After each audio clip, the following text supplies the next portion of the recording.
안녕하세요. 12월 23일 월요일입니다. 오늘은 고린도전서 11장 23절에서 26절까지입니다.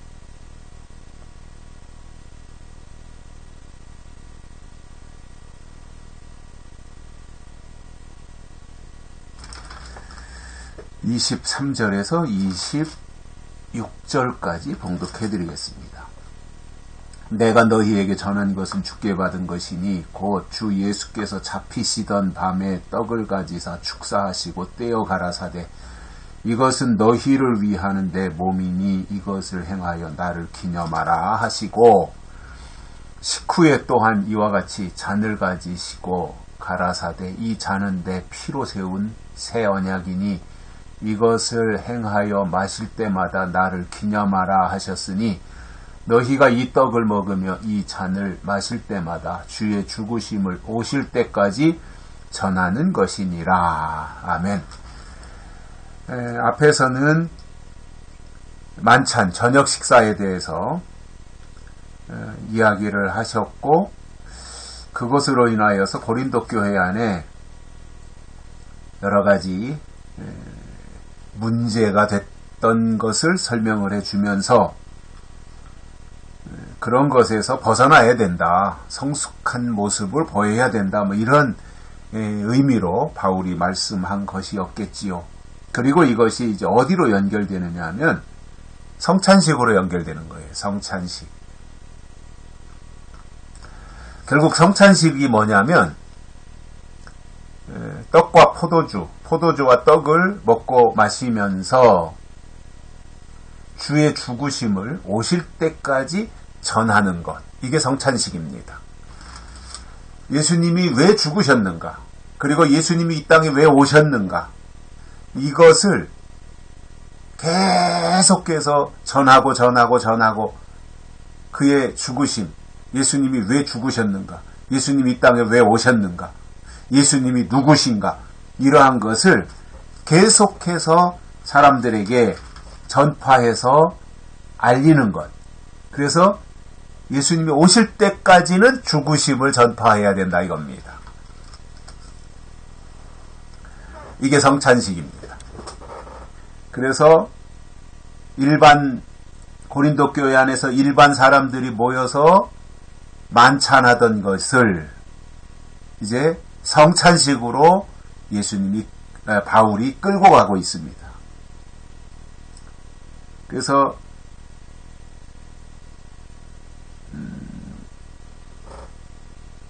바울이 지금 그 성찬식을 설명하면서 이것은 주께 받은 것이다. 예수께서 잡히시던 밤에 떡을 가지사 축사하시고 떼어서 분병을 먼저 한 거죠. 분병, 떡병자입니다. 그래서 떡을 떼어줍니다. 그러면서 하신 말씀이 뭐예요? 이것은 너희를 위하는 내 몸이니 이것을 행하여 나를 기념하라. 그래서 떡을 떼면서 이 떡은 예수님의 몸이다. 그리고 예수님을 기념하는 것이다. 이 생각을 하면서 성찬식에 참여하는 것이다 라는 말씀입니다. 그래서 이 죽으심이 왜 중요하냐면 죽으심이 있어야 부활도 있는 거지요. 그리고 부활이 있어야 승천이 있는 것이고 승천이 있어야 재림도 있는 거예요. 이게 다 하나의 연결고리로 묶여 있는 겁니다. 예수님 탄생에서부터 예수님의 재림까지 그 과정은 동떨어진 독립된 사건이 아니라 다 고리고리로 연결이 되어 있다는 거예요. 그래서 성찬식에서는 떡을 떼고 잔을 마시고 이 두 가지를 동시에 하잖아요. 그럼 떡을 뗀다고 하는 것은 떡은 예수님의 몸이다 이겁니다. 그래서 이 천주교 같은 데서는 실제로 그 이제 천주교는 그 의식을 굉장히 중요하게 생각하잖아요. 그 예전이라고 하는 예식.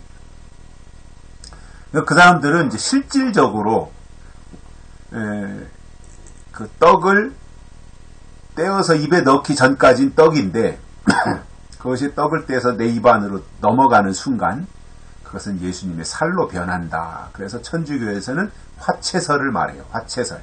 실질적으로 떡이 예수님의 살로 바뀐다 이겁니다. 우리는 그게 아니라 우리는 그냥 하나님을 기념하는 것이죠. 예수님을. 그래서 의미를 중요하게 생각해요. 우리는 의미, 성찬식의 의미, 떡을 떼는 것의 의미. 그래서 기념하는 겁니다. 뿐만 아니라 떡을 뗄 뿐만 아니라 이제 잔을 가지시고 이 잔이 뭐냐? 이제 포도주를 담아가지고 이제 분잔을 하잖아요. 분잔. 그게 뭐냐면 이 잔은 내 피로 세운 새 언약이니 이것을 행하여 마실 때마다 나를 기념하라. 잔을 마시면서도 기념하라. 이것을 말씀하셨어요. 떡을 떼면서도 기념하라. 그런데 이 잔은 뭐예요? 내 피로 세운 새 언약이다 이겁니다. 성찬식은 새 언약이란 말이에요. 새로운 언약을 주신 거죠. 그래서 이 성찬식을 행하여 마실 때마다 잔을 포도주를 마실 때마다 나를 기념하라. 기념하는 거예요. 기억하는 거지요. 기억하고 기념하는 겁니다. 그렇게 이제 예식이죠. 우리에게는 이게 은혜 받는 예식이고 우리가 하나님이 주시는 것을 우리가 받는 게 두 가지가 있잖아요. 하나는 말씀이고 또 하나는 성만찬이고. 그래서 이게 하나님이 우리에게 오시는 방편이에요. 말씀과 성만찬이. 하나님이 우리에게 오시는 방편이라고요. 그래서 이것을 기념하는 겁니다. 이것도 언제까지 해야 되는 거예요? 예수님 오실 때까지. 그래서 26절에 이렇게 말씀합니다. 너희가 이 떡을 먹으며 이 잔을 마실 때마다 주의 죽으심을 오실 때까지 전하는 것이니라.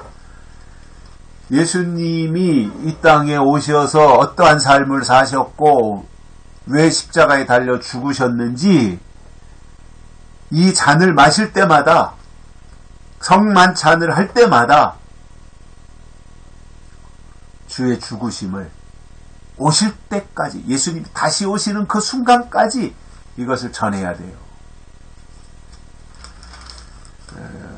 요즘 교회 안에서는 십자가는 있는데 재림은 없다 이런 말이 나오고 있어요. 초림은 있는데 재림은 없다. 뭐 기독교가 아니죠. 그렇게 간다면. 그게 사실이라면. 또 하나님 보좌 우편에 앉는 영광은 생각하면서 십자가의 고난은 외면한다. 이것도 문제가 심각한 거지요. 십자가가 없으면 면류관도 없다고 하는 것. 노 크로스, 노 크라운. 이것이 우리 기독교의 진리고 바울이 로마서 8장에서 설명한 내용인데 고난은 외면하고 영광만 생각하는 이것도 바람직한 신앙의 태도는 아니라는 겁니다. 예수님도 십자가가 있었기 때문에 부활의 영광이 있었던 것이지요. 우리는 그것을 예수님 오실 때까지 기억하고 기념해야 됩니다. 그것이 바로 성만찬입니다. 여기까지 하겠습니다. 고맙습니다.